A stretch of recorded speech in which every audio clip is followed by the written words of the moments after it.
నమస్తే, welcome to four sides TV. నేను విజయ్. ఆంధ్రప్రదేశ్లో వైసీపీకి అస్సలు టైం కలిసి రావడం లేదు. ప్రస్తుతం ఆ పార్టీ అధినేత జగన్కు బ్యాడ్ టైం నడుస్తోంది. 151 నుంచి 11 సీట్లకు పడిపోవడంతో నేతల్లో కొంత నైరాశ్యం నెలకొంది. ఇక మాజీ సీఎం జగన్ సైతం పెద్దగా బయటకు రావడం లేదు. ప్రజా సమస్యలపై గళమెత్తేందుకు అసెంబ్లీకి రావాలంటే ప్రతిపక్ష హోదా అడుగుతున్నారు జగన్. అటు కూటమి ప్రభుత్వం మాత్రం అది మేము ఇచ్చేది కాదు, ప్రజలే ఇవ్వాలని తప్పించుకునే ధోరణిలో వ్యవహరిస్తున్నారు. ఇక వైసీపీ ఎమ్మెల్యేలు కూడా అసెంబ్లీ గడప తొక్కడం లేదు. ఇలా చేస్తే ఎమ్మెల్యే పదవులకే గండం వచ్చేలా కనిపిస్తోంది. కొంతమంది ఎమ్మెల్యేలు అధిష్టానంపై గుర్రుగా ఉన్నట్లు సమాచారం. పార్టీ కార్యక్రమాలకు కూడా దూరంగా ఉంటున్నారట.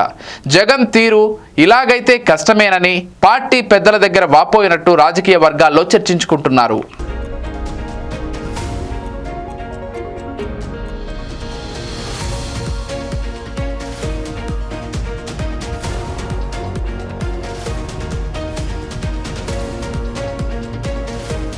ఏపీలో అధికారం కోల్పోయాక మాజీ సీఎం జగన్ కేవలం తాడేపల్లి, బెంగళూరుకే పరిమితమయ్యారు.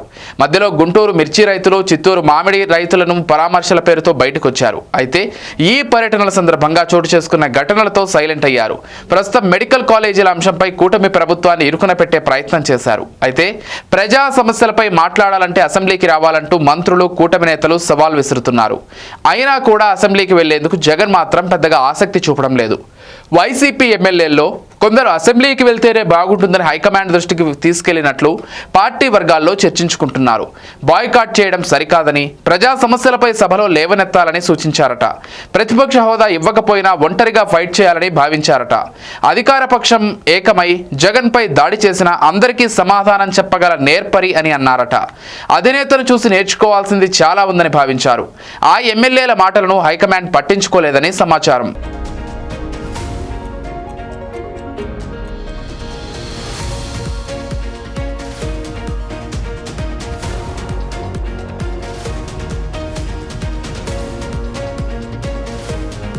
ఇక చేసేదేమీ లేక సమస్యలను ప్రజలకు తెలియకుండా సైలెంట్గా ఉండటంపై కొంత అసహనం వ్యక్తం చేసినట్లు తెలుస్తోంది. పార్టీ చేపట్టే ఉద్యమాల్లో కొందరు పాల్గొనేందుకు ముందుకు రావడం లేదట. ఇంకెన్ని రోజులు ఇలా ఉంటామని, అసెంబ్లీకి కాకపోతే ప్రజాక్షేత్రంలోనే తేల్చుకుంటామని అధిష్టానం నిర్ణయించినట్లు సమాచారం. అసెంబ్లీకి వెళ్లకుంటే వేటు పడుతుందనే భయం కొంతమంది ఎమ్మెల్యేలను టెన్షన్ పెట్టిస్తోంది. ఇప్పుడున్న పరిస్థితుల్లో రాజీనామాలు చేసి ఎన్నికలకు వెళ్తే ఏం జరుగుతుందో పులివెందుల ఉప ఎన్నికల్లో చూశారు. ఇప్పుడు అలాంటి సాహసం చేసేందుకు ఎవరు ముందుకు రావడానికి ఇష్టపడరు. ఇంకా 3.5 ఏళ్లు అధికారం ఉంది. ఈ టైంలో అప్పుడప్పుడు అసెంబ్లీ గడప తొక్కి వస్తే బాగుంటుందని కొందరు భావించినట్లు సమాచారం. అయితే హైకమాండ్ నుంచి గ్రీన్ సిగ్నల్ రాకపోవడంతో ఏం చేయాలో తెలియక ఇంటికే పరిమితమైనట్లు తెలుస్తోంది. జగన్ను కాదని అసెంబ్లీకి వెళ్తే పార్టీకి దూరం అవ్వడమే, అలా అని వెళ్లకుండా ఉంటే వేటు పడుతుందనే భయం వెంటాడుతోంది.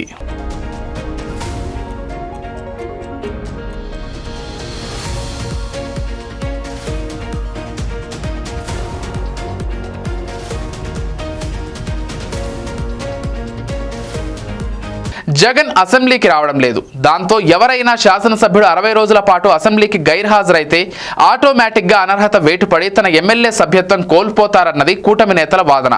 అయితే అసెంబ్లీ స్పీకర్ అనుమతి తీసుకుని లీవ్ పెడితే మాత్రం సదరు సభ్యుడికి ఈ వేటు బాధ ఉండదని అంటున్నారు. ఇప్పుడున్న పరిస్థితుల్లో జగన్ తీసుకునే నిర్ణయంపైనే వైసీపీ ఎమ్మెల్యేల భవితవ్యం ఆధారపడి ఉంటుంది. ఆయన ఎలాంటి నిర్ణయం తీసుకుంటారనే విషయం త్వరలో తేలనుంది. అసెంబ్లీ సమావేశాల సమయం దగ్గర పడడంతో ఏం జరుగుతుందో ఇప్పుడు ఏం చేయలేని సిచ్యువేషన్. ఇక అసెంబ్లీకి గతంలో జగన్ 2 ఏళ్ల పాటు గైర్హాజరయ్యారు. ఆయన పాదయాత్ర చేపట్టిన నేపథ్యంలో ఆయనతో పాటు ఎమ్మెల్యేలు కూడా అసెంబ్లీకి రావడం మానుకున్నారు. ఆనాడు జగన్ ఎమ్మెల్యే సభ్యత్వం పోలేదు అని గుర్తు చేస్తున్నారు. ఇక 2019 నుంచి 2024 మధ్యలో చివరి 2 ఏళ్ల పాటు టీడీపీ అధినేత చంద్రబాబు కూడా సభకు హాజరు కాలేదు.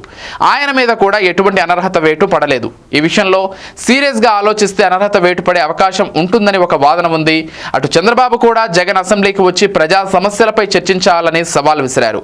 ఇటు పవన్ కళ్యాణ్ కూడా జగన్ అసెంబ్లీకి రావాలని, కావాల్సినంత టైం ఇస్తామని చెప్పారు. మరి వైసీపీ ఎలాంటి నిర్ణయం తీసుకుంటుందో వేచి చూడాలి.